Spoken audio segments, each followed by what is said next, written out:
I'm ABC 15 investigator Ann Ryman. The state's major utilities want to amp up nuclear power in Arizona. But first, they need to convince people who may be sour on the idea. The ABC 15 investigators look into the status of nuclear power in our state and the unique strategies some leaders are taking to try to get their message out. How do you sweeten the idea of building more nuclear reactors in Arizona? I just wanted to show you, has anyone ever had a little gummy bear?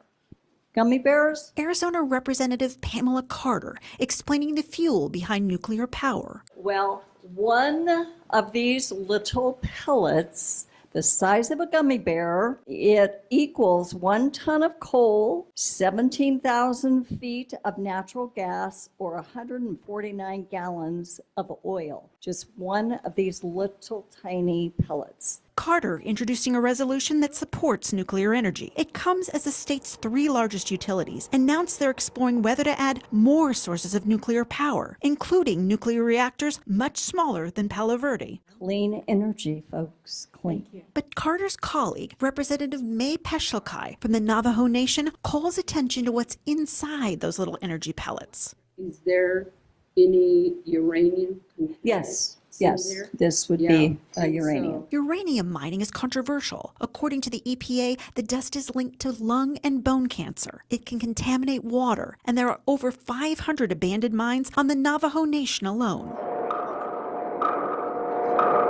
Everything that's going on in the reactor, these folks have eyes and ears to. Decades after Arizona first started relying on nuclear power, it's still up for debate. A recent study by the Pew Research Center found support is growing, but Americans are still more likely to favor expanding solar and wind power. Nuclear is still more reliable, able to produce power 24/7. So this is a very special year for us. Unit 1 is hitting its 40th birthday this year.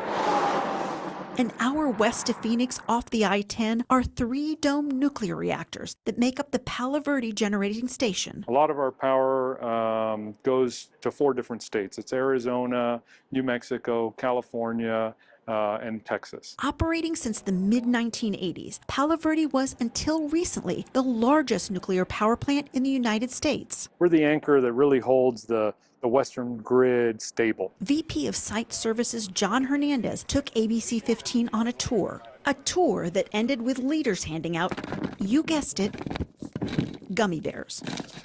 But it's more than a PR campaign. APS, which operates Palo Verde, recently applied for a federal grant to identify potential locations for more nuclear power. SRP and Tucson Electric were also on that grant application. We are evaluating not only technologies, but potential sites. It could be years before something is built, but the possibilities already drawing criticism. The Sierra Club does not support investing more in nuclear power. Sandy Barr, director of Sierra Club's Grand Canyon chapter, has safety concerns about what's left behind. This is waste that is dangerous for tens of thousands of years. Nuclear power uses a lot of water. Palo Verde uses recycled wastewater, but critics say in the desert, even that's a valuable resource. As for the Arizona Corporation Commission, they've scheduled a workshop this month on advancing nuclear power. I say this the right way without offending. So a lot of people are ignorant about nuclear power, and it's just because they just don't know. They don't understand. Renee Lopez, just elected to the commission, has a degree in nuclear engineering. Nuclear energy is actually my first love language. He's eager for people to know more. The nuclear industry tries to stay in the black box and say that it's magic.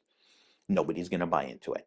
We need to open up that box and make sure that they understand how it works. Time will tell whether strategies like gummy bears are convincing. I'm investigator Ann Ryman, ABC 15, Arizona.